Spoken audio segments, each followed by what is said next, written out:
Recently, I've been wanting to start a new old school account, one which is more enjoyable than my main and gives me some new challenges to overcome. But rather than going with an Iron Man for a new challenge, I've decided to make my own game mode with a RuneLite plugin. A game mode which fits my love of PvP and my hatred of monotonous grind. Introducing Bronzeman mode. In Bronzeman mode, I can only trade items which I first obtain through either self-sufficient gameplay or as loot from killing another player. The first time that I obtain an item, it's unlocked for trading on the Grand Exchange and I can trade it freely forever. This restriction makes high-level equipment extremely difficult to achieve, just as it is in Iron Man, but removes the excessive grind to train skills and improve my account. Is Bronzeman mode as hard as Iron Man? Probably not, but it makes killing other players one of the best ways to make progress at almost every level. And most importantly, I think I'm going to enjoy Bronzeman mode a whole lot more. Plus, for an added twist, I'm going to restrict myself to playing on PvP worlds or within the wilderness. So with the introduction out of the way, let's get started.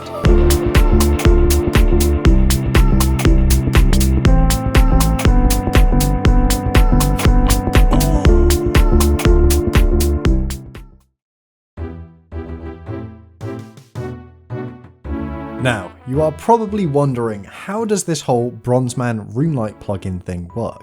Well, before we get going, allow me to briefly show you. As I start my new Bronzeman account, RayWillyJ, every item in Old School is locked. This means that if it comes up in a search on the Grand Exchange, it's grayed out and unclickable. I cannot trade it. The first time that an item enters my inventory, it is unlocked. The restriction is lifted and I can now access the item to make offers on the Grand Exchange. An item being unlocked is permanent. I have access to trading it forever. Now you might be thinking, can't you just trade other players to get the items? In Bronzeman mode, I'm only allowed to trade items via the Grand Exchange. Also, I'm only allowed to pick up items which naturally spawn or are my own loot. So my drops from monsters or players which I have killed. And that is pretty much the extent of the rules. Of course, I'm going to be playing on PvP worlds only or within the wilderness on any world, but I've included a full list of specific rules in the description. Anyway, I think it's just about time we get started.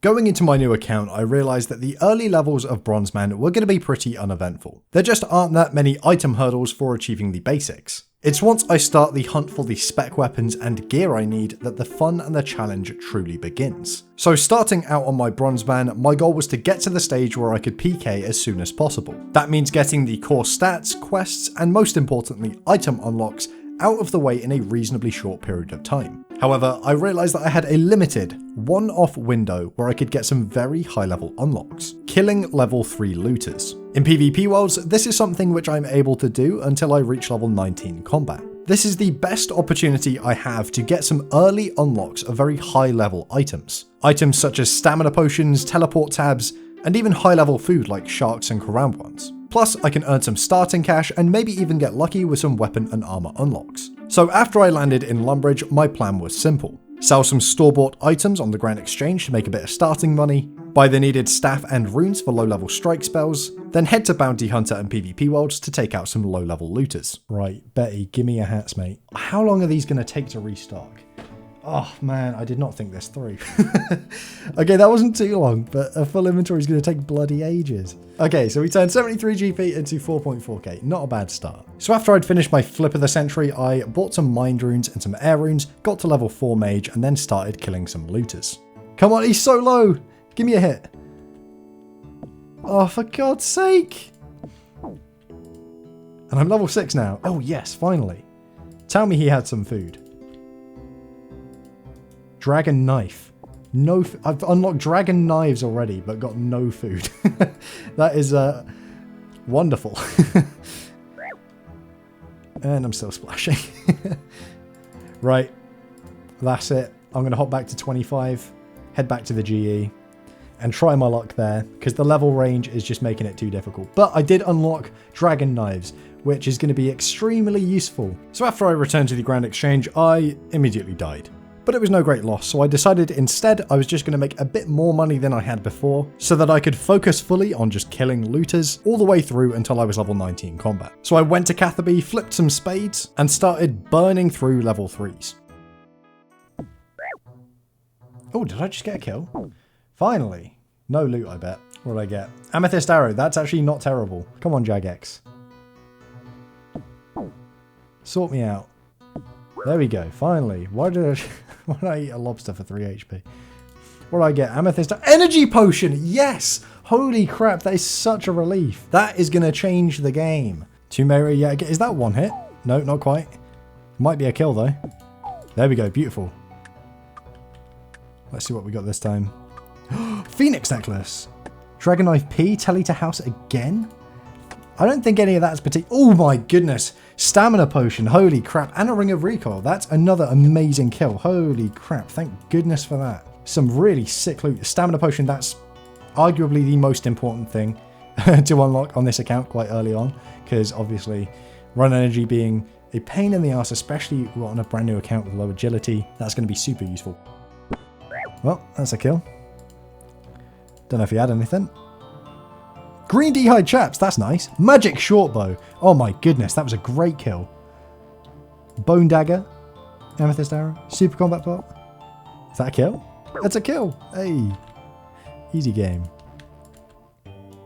Oh my goodness, he had some decent loot. Magic pot. Over the course of a few hours, I got quite a lot of kills, as well as some excellent unlocks. Most notably, Dragon Knives, an unlock which is amazing to have for when I get my range level up to scratch. A magic shortbow, which if I hadn't unlocked this early on, would have been very difficult to get my hands on. I also got Lumbridge, Camelot, and House teleport tabs, perfect for getting around the world and also escaping tricky situations. And of course, arguably the most important unlock of all, stamina potions. On top of all of that, I also got a great variety of food like sharks, Karambwans, plus tons of potions. I got ranging potions, magic potions, super combat, Sarah Brews, normal energy potions, everything I could have hoped for, except for super restore or prayer potions. I was also hoping to unlock some jewelry like the games necklace or ring of dueling, and if I got really lucky, an amulet of glory. Unfortunately, I didn't get so lucky on the jewelry front. I did get a partially charged skills necklace and ring of dueling, but that doesn't really count for much on Bronzeman mode. In order to unlock items on the Grand Exchange, I need to get the version which is tradable on the Grand Exchange. So a 2-charged skills necklace isn't that great. I can't recharge the jewelry yet, and only the fully charged version is available on the Grand Exchange.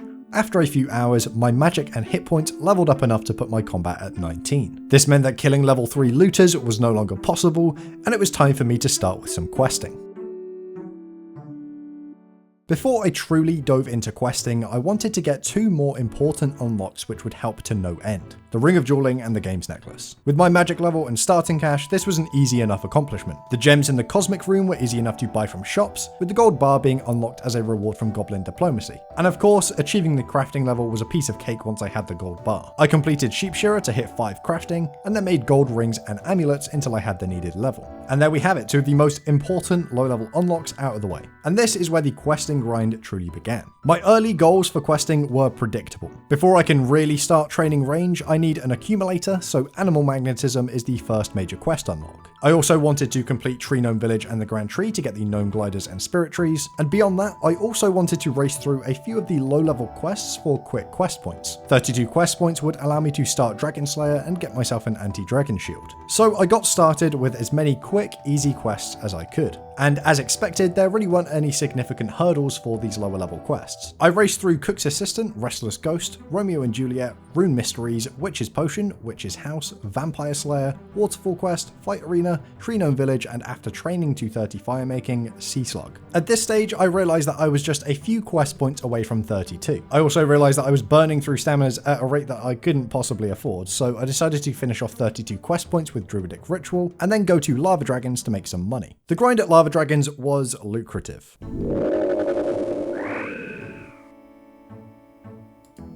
Ooh, Onyx Bolt Tips. Holy crap. How much is that now? That's got to be what, like 100k? I ended up staying there for quite a while and went all the way from 38 magic to 54. And to be honest, I died a lot. No! Oh man, I pushed my luck. It was bound to happen. There's no way I can get it. Dude, look at this. What is wrong with me? I was watching The Office and typing in Discord. My life's over. Oh man. Oh my god, I lost like 100.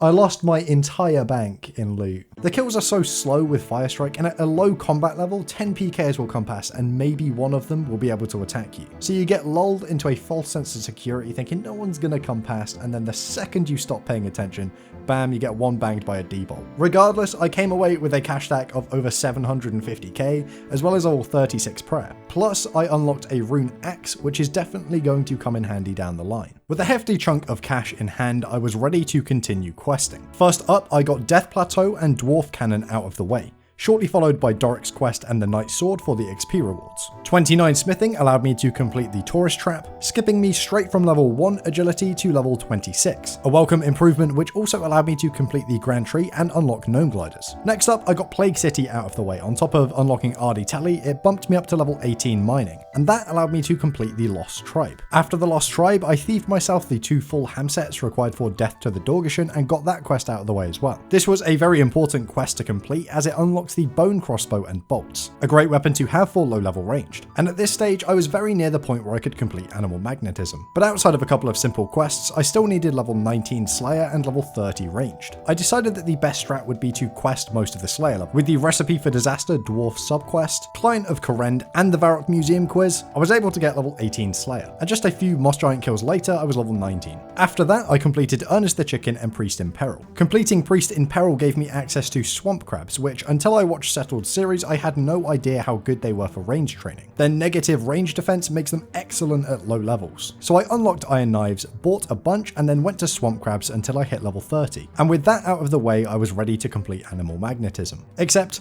oh wait, I'm not ready because I need to get a bloody Mithril Axe first. After a thankfully brief detour to Blue Dragons, I was actually ready to complete Animal Magnetism. And just like that, my initial questing goals were out of the way. Plus, I had a decent cash stack and a good number of unlocks, so I am very near the point where I can start to PK. Now, I'm sure a few of you are thinking, hang on a minute there, Ronan, you've kind of skimmed over a lot of the details here with the questing. And you know what? You're completely right, I've skimmed over it entirely. I'm sure a bunch of you would love to see the nitty-gritty details of every step of every quest, but the fact is, I faced absolutely no complications during these early level quests. The only item which was slightly annoying to obtain was the Mithril Axe, and I got that in about 17 Blue Dragons, so it really wasn't that much of a struggle. So I'd rather save you the time and just blast through these early level quests in this video and get to the interesting stuff in the next. Now that we have all of these low level quests out of the way, between now and next episode I'm going to be grinding up my range level in preparation for PKing. And there's going to be 3 goals in mind: